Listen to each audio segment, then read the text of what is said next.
Good morning, friends. And I'm really excited again, honored to be here with you and to walk with you in this journey of getting freedom from something that's had a grip on you for a long time. And this morning, as I told some of the leader guys before the call got going this morning, this is this is a pretty straight up talk today. And matter of fact, the more this applies to you, the more you might hate me for calling you out on it. The less it applies to you, the more you should be thrilled in the direction that you're going in your life. So it's one of those gauge things that I believe can be a real help to you. And so yeah, I'm calling this That's Addict Talk. Because just in the last 10 days, I heard a lot of it in talking to different people. And so I decided I'd try to break down what's addict talk. What does it sound like? And, you've heard me talk about emotional adolescence, where, a person who gets addicted to porn in their early teen years flattens in their maturity and never matures as a man, is always excuse making, is always poor me, is always that's too hard, and they get stuck like in an emotional rut at about age 14. And this is kind of an extension of that, because if you can help each other out, even by asking, that sounds like addict talk. Is that addict talk? And because if you start to identify it and you start to, especially when you hear it in yourself, when you realize, golly, I'm talking like an addict right now. I'm talking like a guy who is, and then you'll hear these things, right? And so these aren't in any particular order of importance. And I'm not saying this is the ultimate list and there's no other things that reflect kind of the addict mindset. But these are bad habits or bad patterns that you need to overcome if you're going to overcome your addiction. Because these at the core will invalidate, will pull you off track, will justify poor behavior, will give you, an out from really changing things. And so let's look at the addict talk. All right, let's look at that. And these are the bad habits to overcome. And again, and not in a particular order, but let's go through one at a time. First of all, it's addict talk. If your excuses are flowing, they are flowing. You're full of explanations, justifications, minimizations. You always find a way to blame others. Matter of fact, you even blame your spouse. Well, you understand, honey, if you would have, and you do some version of you would have as a justification for why you did what you did. I mean, there can't be anything so unbelievably blind and hurtful than you somehow blaming your spouse. But over and over again, the addict will refuse to take responsibility for the nature and the scope of the mess that you've made. And they make excuses. The overtone is defensiveness and pushing back. And remember, the line I love to quote often is, boys make excuses and men make changes. So grow up and start owning your stuff and quit with the excuses. And common talk for the excuse making addict is, oh, you just don't understand. You don't understand, or it's not that bad. Or this is one I heard recently, and I was a little choked, to be honest. I won't point out the person it was, but he said to his wife, well, other guys in the group aren't as bad as me. Oh, so that's supposed to make her feel good that you were unfaithful to her in this way. But remember, everything we say and do in this group is confidential. So saying that line to your spouse is completely against the mandate of this group that holds the confidentiality. And you know what? If you want to make excuses, you could always find somebody worse than you, even if you've acted outside the marriage. I mean, if you want excuses, I can give you guys who maybe done it worse than you. Then there you go. That's going to really help things. Now, then you don't deal with your stuff. It's just really, really one of the core fundamentals of an excuse-making addict is to just defend and blame and justify, minimize. Yeah. So the more that's true of you, the less you're likely moving ahead in recovery. The less that's true of you, the more you're likely really making it. Number two, your effort is fading.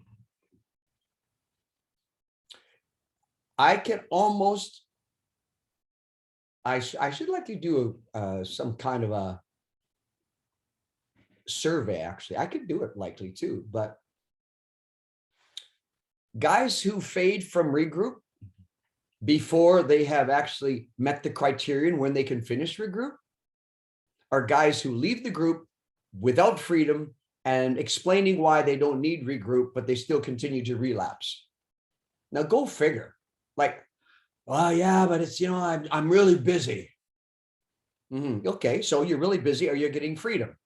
Well, I'm doing better. Thanks to regroup, I'm doing better. Are you still relapsing? Well, yeah, not as much as I used to, not as often, no. So, but the effort starts to fade, whether it's attending regroup, you're weak on the follow through, you say something to your spouse that you'll do and you forget, or you don't get to it, or you say what she needs to hear when you're there, but you don't really follow through. And over time, you're doing less and less of the recovery work that you once committed to do to overcome the addiction. One younger guy in the group, I just said, look, I says, this addiction has been beating you up for too long. Just commit to a year, get the 12-step program done, come to regroup every week, and let's just put this behind for the rest of your life so you can be a faithful spouse and an example to your kids. And I said, just give me that year to nail this, to put it behind you once and for all. Well, guys whose effort is fading, they they come for about 6 of the first 8 weeks, and then they start 4 the next 8 weeks, and then they haven't been here for 2 months, and they show up again, and it's not convenient, but the effort is fading. Matter of fact, you overpromise. Talk is cheap. Overpromise and underdeliver. That means you say a lot that you're going to do, and you don't finish. That's why 12-step, you deserve one serious high five when you get all 12 steps done, because you haven't been fading. You've been finishing strong. What a great concept. Your effort is that you're going to finish strong, but you're simply not doing the work if your effort is fading. And the addict has all kinds of ways to justify that. You try to talk your way out of it, taking the easy route, the lazy way. You don't consistently put the work in to grow even your faith, and further, you keep relapsing. So, lines like, "Oh, what more do you want me to do?" I plan on doing that soon. I heard at least 2 guys on this call who said that to their spouse. Well, I plan on doing that soon. Well, that's a guy who's saying what needs to be heard by his spouse, but not happening. I'm doing everything I can. No, you're not. I'm working hard. Really, I'm working hard. Okay. But these are sometimes the guys who won't do their weekly check-in with their spouse, a weekly update, because they don't want to talk honestly about the fact that they haven't done a blessed thing this week on their addiction recovery. So addict talk, efforts fading, but they're explaining it away and they're justifying, why they don't need that. The empathy is feeble.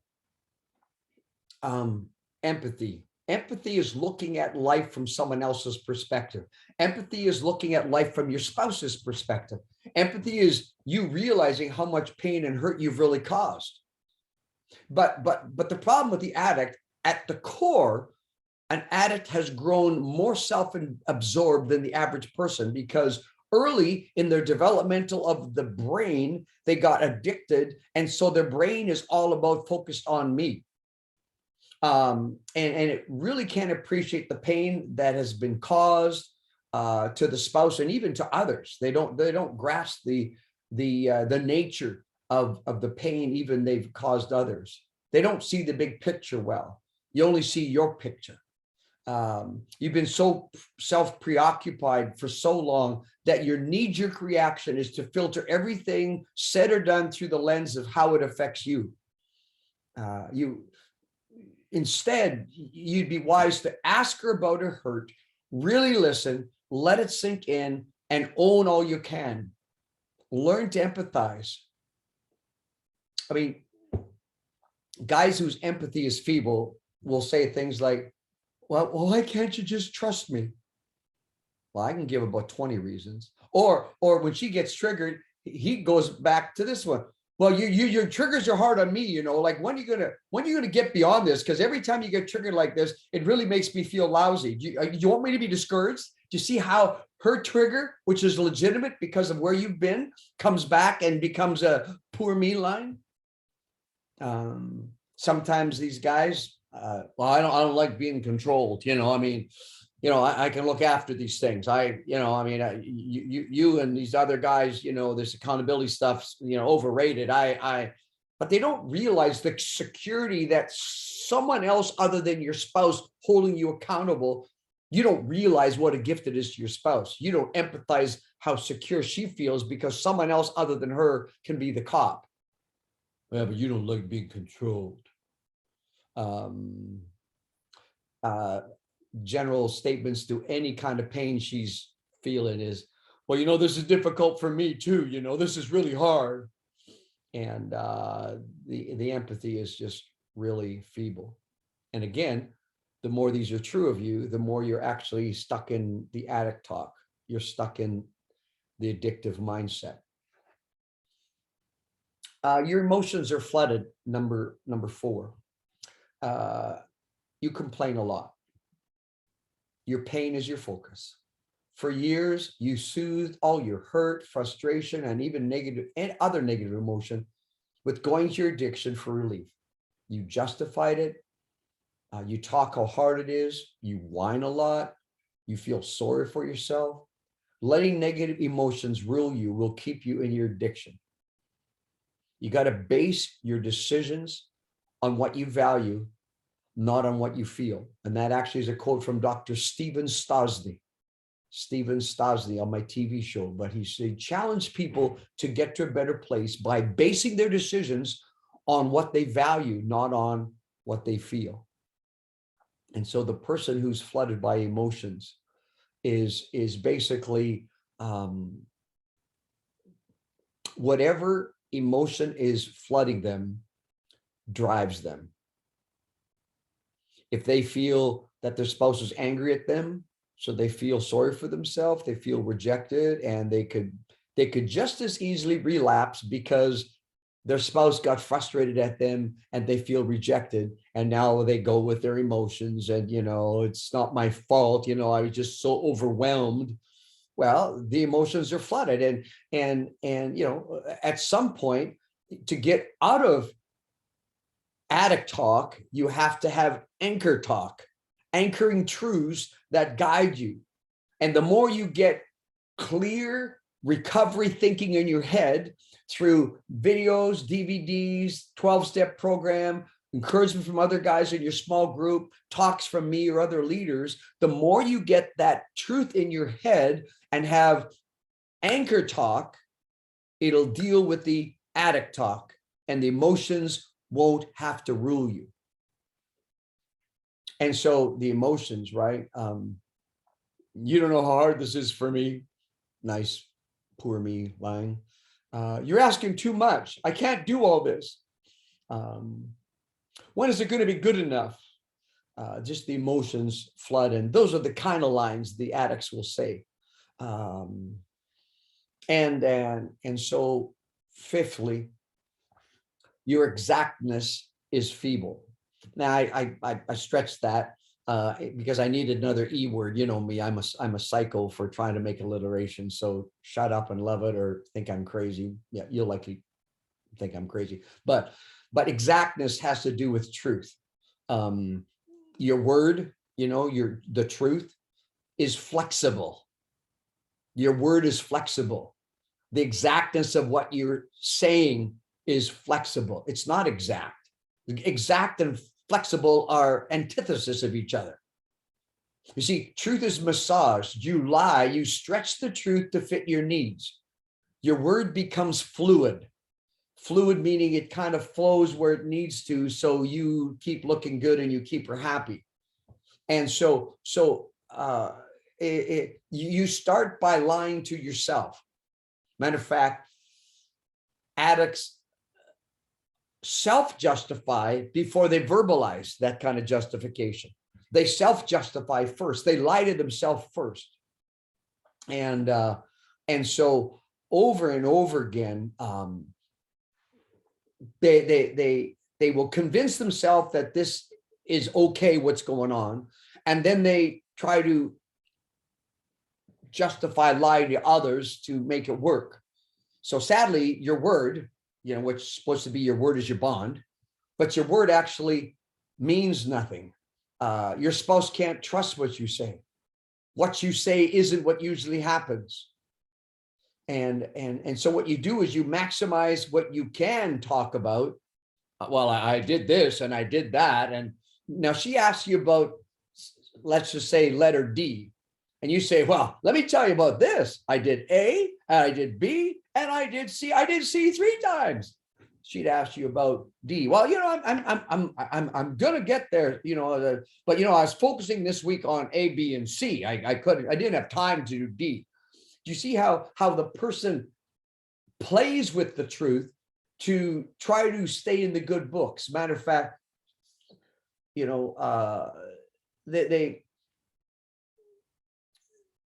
they're not able, because see, if you could look yourself in the mirror at night, and I like to say, look at Jesus in the mirror, it means that today you didn't lie. Today you didn't misrepresent the truth. Today you didn't minimize or withhold or fabricate or adjust or tell half-truths as if it's the whole truth. No, you look in the mirror and your word is your bond. You look in the mirror and you're speaking the truth. You look in the mirror and there's an exactness. Matter of fact, you don't only quit lying about addiction stuff, but you quit lying about everything. You quit lying about everything. But common addict talk is, I just don't want to hurt her anymore. So I decided it'd be better if I didn't tell her. I didn't think it would bother you, honey. I mean, I'm not doing this and this, so I didn't tell you because I didn't think it would bother you, or I didn't know that was part of the all clear. Oh, that's bogus. All clear is pretty straight what it is. And then she says something and you say, well, that's what I meant. That's what I meant, honey. And that's addict talk, when they're trying to capture what the spouse is saying and making it, yeah, that's what I was trying to say. And then of course, if their spouse catches them in a lie, and then they go into the poor me one, well, I can't do anything right. Doesn't matter what I try, it's never good enough for you. And you see, so they try to get out of the fact that they lied to her by, doing the poor me thing. They let their emotions be flooded because they haven't learned to take responsibility and just say, you're right, honey. I did kind of fabricate a bit of a story there. No, not a bit of a story. I did not speak the truth to you. I'm really sorry. I want to be a man who not only defeats the sexual addiction, but I want to defeat the addiction to lying to you. I want you to be able to trust me. It's interesting. I thought of this verse in 1 Corinthians chapter 13, verse 11. When I was a child, I spoke and thought and reasoned as a child. When I grew up, I put away childish things. Now, when I talk about emotional adolescence, there's childish thinking going on. And so this would be appropriate to say, listen close to 1 Corinthians 13:11 addict version. When I was an addict, I spoke and thought and reasoned like an addict. But when I grew up, I put away talk. Boom.